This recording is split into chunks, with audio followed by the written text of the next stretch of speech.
अब बेटे हम करेंगे ह्यूमन जीनोम प्रोजेक्ट।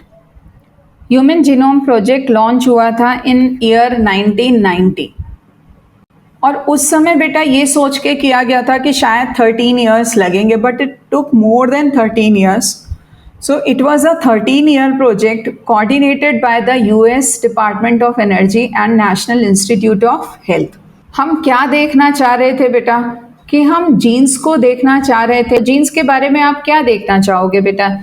आप देखना चाहोगे कि उनका फंक्शन क्या होता है, जीन्स के सीक्वेंसेस क्या होते हैं, है ना? जीन्स के बीच में क्या कोई इंटरैक्शन होता है, क्या एक ही जीन एक कैरेक्टर को रेगुलेट करता है या दो से ज़्यादा जीन्स मिल करके किसी एक कैरेक्टर को रेगुलेट करते हैं, तो क्या कोई इंटरैक्शन होता है।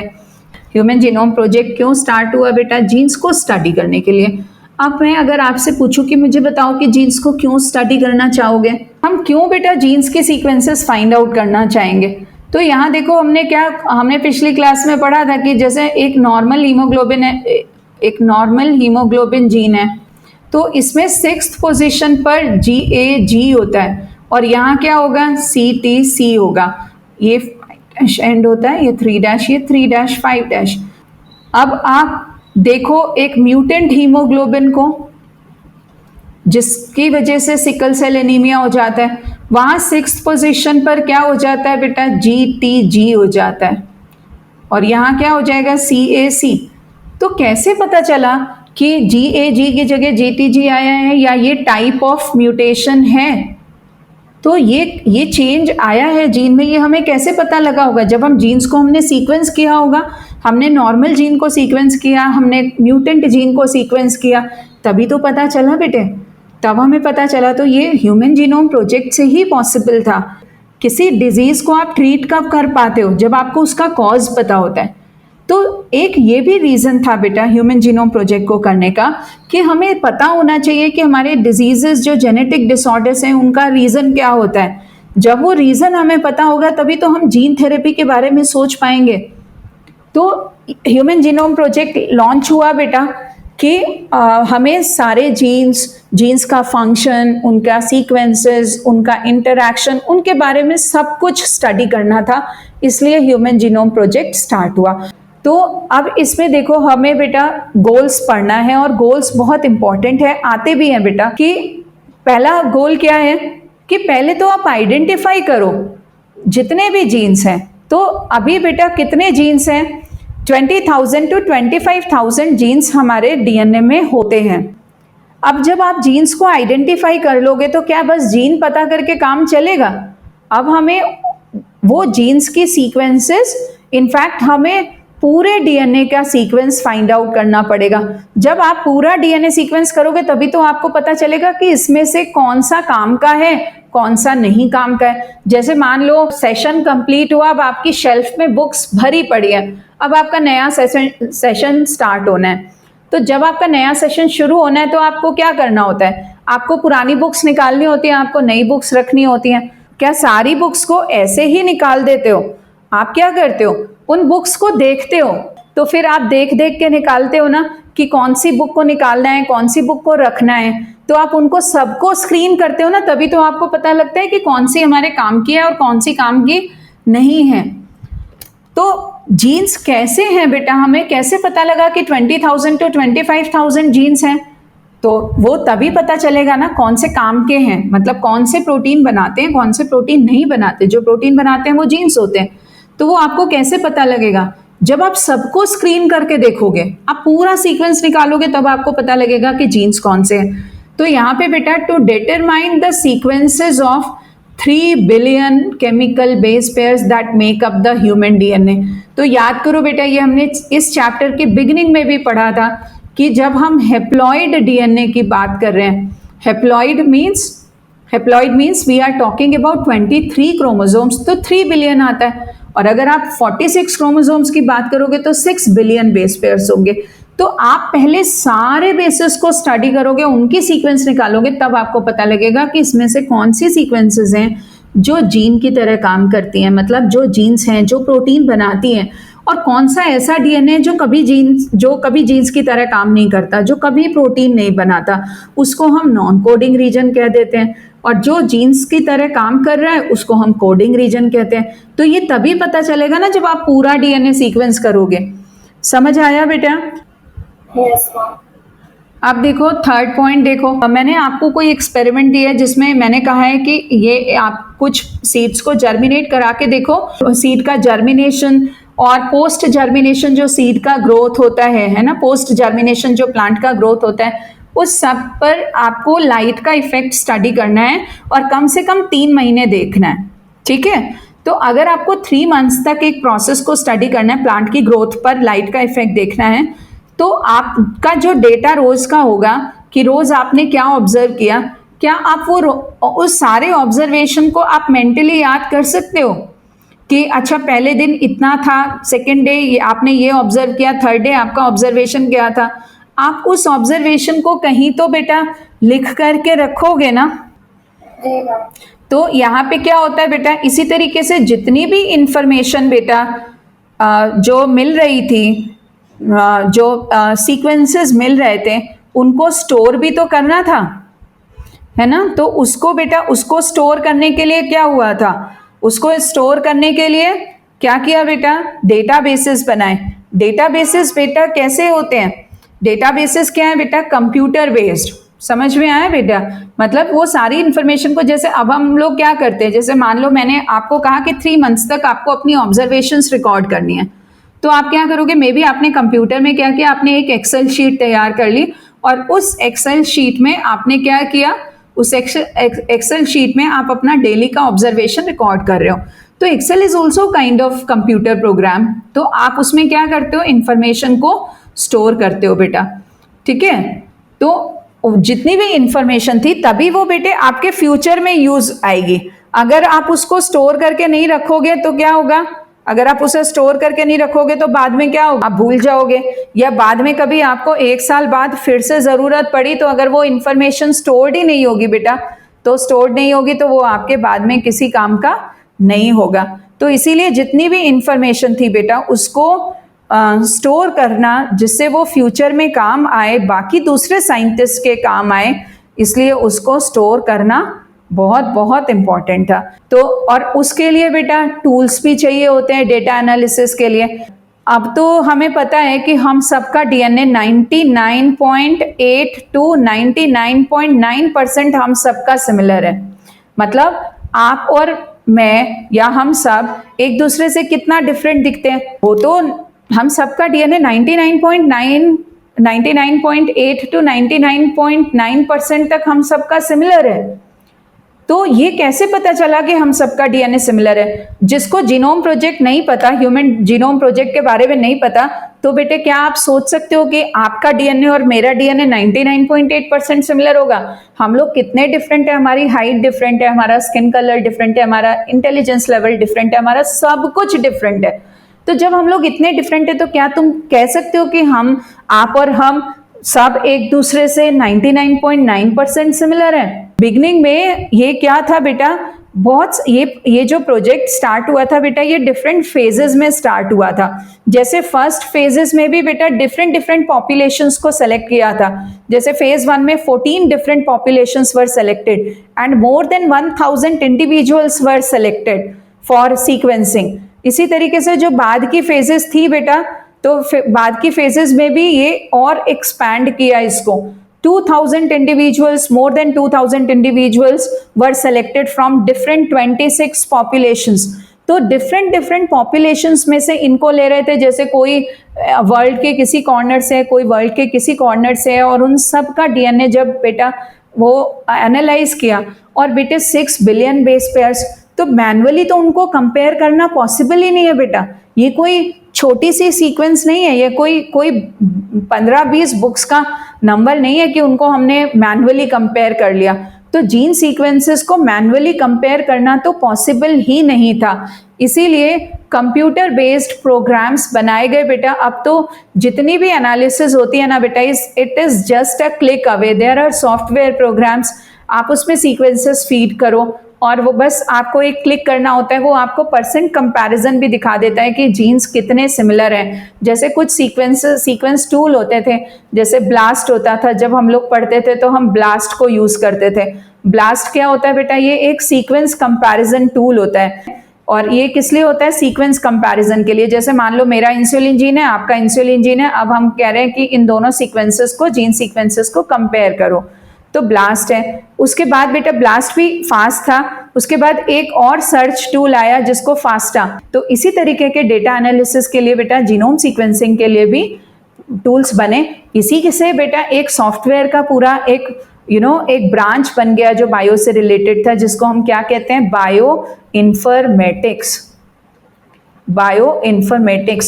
So this bioinformatics is basically combination of biology, or you can say informatics, where you develop software programs, you work on developing technology for storing, for comparing, for distributing the data. अभी जैसे Google है तो या बहुत सारे ऐसे वो हैं सर्च टूल्स हैं, तो वो बेटा किस लिए हैं? वो इंफॉर्मेशन को स्टोर भी करते हैं, वो इंफॉर्मेशन को डिस्ट्रीब्यूट भी करते हैं, सबको अवेलेबल बनाते हैं। जो इंफॉर्मेशन अवेलेबल है बेटा, उसको ट्रांसफर भी करना है related technology to other sectors such as industries. जैसे आप जीन सीक्वेंसिंग कर रहे हो बेटा, हो सकता है वो किसी फार्मास्यूटिकल इंडस्ट्री के काम आए। ड्रग डिजाइनिंग इंडस्ट्रीज होती हैं जो ड्रग्स डेवलप कर रही होती हैं, वैक्सीन बना रही होती हैं। तो वैक्सीन बेटा, आपको लगता है कि अगर कोई वैक्सीन, अब तो वैक्सीन्स कैसी होती हैं बेटा? रिकॉम्बिनेंट वैक्सीन्स भी अवेलेबल हैं, तो जो पर्टिकुलर साइड इफेक्ट्स नहीं होते उनके। तो वैक्सीन डेवलपमेंट में भी जीनोम इंफॉर्मेशन की ज़रूरत होती है। तो जो भी इंफॉर्मेशन है उसको रिलेटेड इंडस्ट्रियल सेक्टर में भी प्रोवाइड करना होता है। और फिर बेटा कि to address the ethical, legal and social issues that may arise from the project. Genome sequencing बेटा, इश्यूज इसके अगेंस्ट क्या हो सकते हैं या इसके फॉर में क्या हो सकते हैं?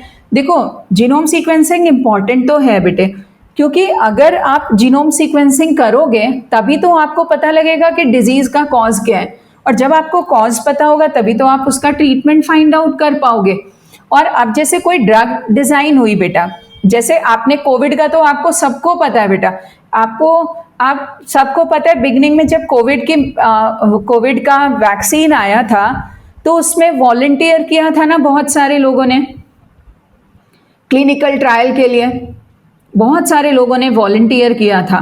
तो क्योंकि कोई मेडिसिन बनती है, कोई ड्रग बनता है, तो उसके लिए बेटा क्या होता है, वो ऐसे ही मार्केट में नहीं आती है कि मैंने क्लेम किया कि ये ड्रग इस चीज़ के लिए, इस डिजीज़ को क्योर कर सकती है, तो क्या मैं उसको मार्केट में ऐसे ही रिलीज कर दूंगी? I should be doing clinical trial, कि देखूंगी, कुछ लोगों पर स्टडी करूंगी, तो तब जाके वो मार्केट में आएगी। लेकिन कोविड वाले टाइम में क्या था बेटा कि टाइम ही नहीं था, इतना नहीं था कि उसको आप 2 इयर्स 3 इयर्स तक आप उसको टेस्ट करो। तो उसके लिए क्या हुआ था, बहुत लार्ज स्केल पर बेटा क्लिनिकल ट्रायल हुआ था और बहुत सारे लोगों ने उसमें वॉलंटियर किया था, तब जाकर के वो उसका मास वैक्सीनेशन प्रोग्राम स्टार्ट हुआ। तो जब आप बेटा टेस्टिंग नहीं करोगे तो आप, है ना, एक्सपेरिमेंट्स नहीं होंगे, रिसर्च नहीं होगी, तो आपके आगे डेवलपमेंट कैसे होगी? तो लीगल इश्यूज भी बहुत सारे, कि अब मान लो उस टाइम में अगर किसी को साइड इफेक्ट्स आते तो हु विल बी रिस्पॉन्सिबल, तो बहुत सारे लीगल इश्यूज भी होते हैं और सोशल इश्यूज भी होते हैं। अब जैसे आप बेटा डिजाइनर बेबी का कंसेप्ट पढ़ना, दिस इज योर होमवर्क कि डिजाइनर बेबी क्या होता है, तो देयर आर वेरियस इश्यूज। तो बहुत सारे इसके लिए रेगुलेटरी अथॉरिटीज होते हैं बेटा, तो कोई भी एक्सपेरिमेंट इससे रिलेटेड करना होता है तो हमें अप्रूवल लेना होता है। तो क्लियर है बेटा? यहाँ तक कोई डाउट्स है बेटा? No, ma'am. No, ma'am. हमारे बुक में बेटा 2 टेक्निक्स दिए हुए हैं। ये क्या है बेटा? Genome sequencing techniques, genome sequencing techniques, ठीक है। तो इसमें सबसे पहले बेटा हमारे बुक में है, एक है सीक्वेंस एनोटेशन मेथड। तो क्या है बेटा? Sequence annotation method. इस मेथड में हम क्या करते हैं बेटा, तो हमने कोई सेल सैंपल ले लिया, सेल में से हमने क्या किया, सारा डीएनए आइसोलेट कर लिया, तो total DNA is isolated, that means हमने क्या निकाल लिया बेटा, जीनोम ले लिया। तो जीनोम लिया, अब बेटा एक टेक्निकल लिमिटेशन होती है कि हम पूरे डीएनए को एक साथ सीक्वेंस नहीं कर सकते, तो हमें क्या करना पड़ता है, उसको फ्रेगमेंटाइज करना पड़ता है। हम रेस्ट्रिक्शन एंजाइम्स यूज करते हैं। रेस्ट्रिक्शन एंजाइम्स बेटा डीएनए मॉलिक्यूल्स को कट करते हैं, ये हम बायोटेक वाले यूनिट में पढ़ेंगे। तो रेस्ट्रिक्शन एंजाइम्स यूज करते हैं जो डीएनए को कट कर देते हैं। तो अब डीएनए क्या हुआ बेटा, फ्रेगमेंटाइज हो गया। अब फ्रेगमेंटाइज करने के बाद हम इनकी क्या करते हैं बेटा, क्लोनिंग कर देते हैं। तो क्लोनिंग करने के लिए, क्लोनिंग का मतलब क्या है बेटा, उसकी बहुत सारी कॉपीज बना देना। तो अब आपके पास क्या है बेटा, बहुत सारी कॉपीज है उसकी। अब आप क्या करते हो बेटा कि sequences are aligned on the basis of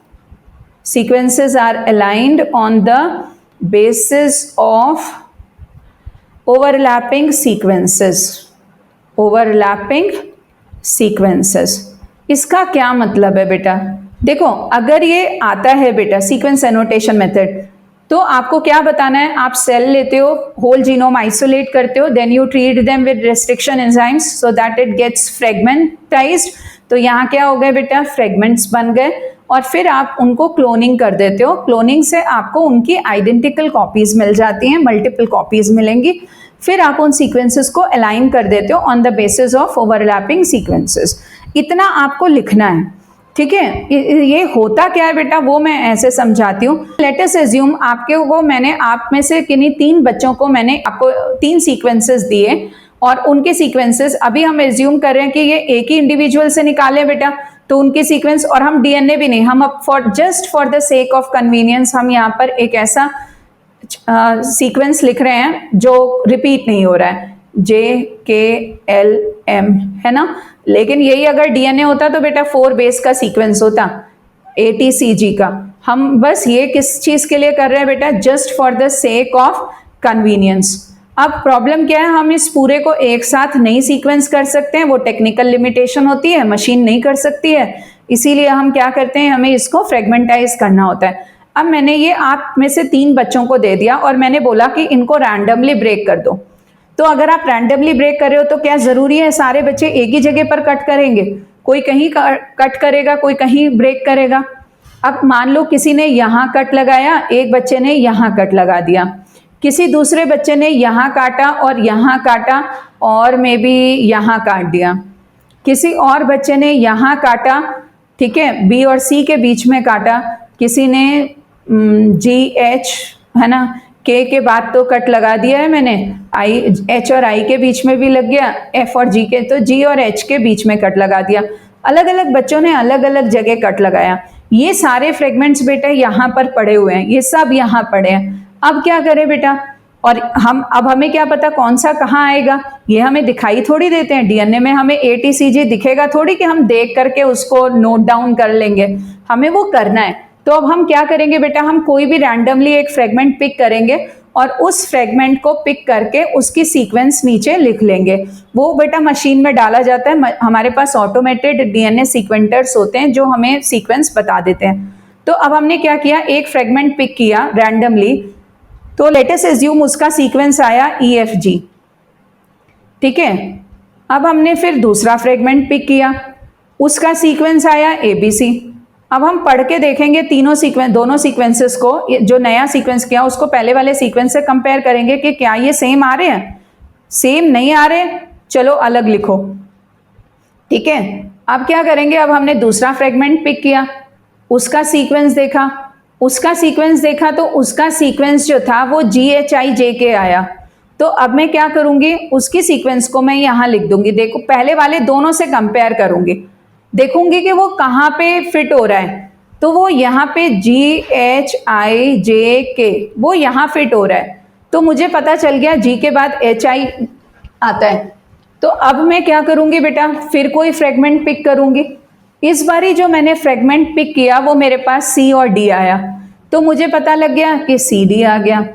फिर मैंने कोई फ्रेगमेंट पिक किया, रैंडमली कोई फ्रेगमेंट पिक किया, अब मेरे पास आया HIJK, तो LM, तो HI, अच्छा यहाँ J था, IJKLM।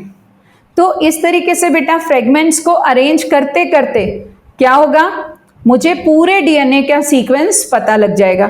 तो यहाँ हम क्या कर रहे हैं बेटा, यहाँ हमारे लिए ये एक ओवरलैपिंग सीक्वेंस है, ठीक है, जो दो फ्रेगमेंट्स में कॉमन आ रही है, और ये कॉमनैलिटी तभी पॉसिबल होगी अगर फ्रेगमेंट्स को रैंडमली ब्रेक किया जाएगा। फिर कोई फ्रेगमेंट पिक किया, उसकी सीक्वेंस BCDEFI, तो वो कहाँ आ जाएगा, BCDEF, ठीक है। तो हमें पता लग गया कि B और C के बाद में या CD के बाद में EF आ रहा है, और EF यहाँ अरेंज हो जाएगा।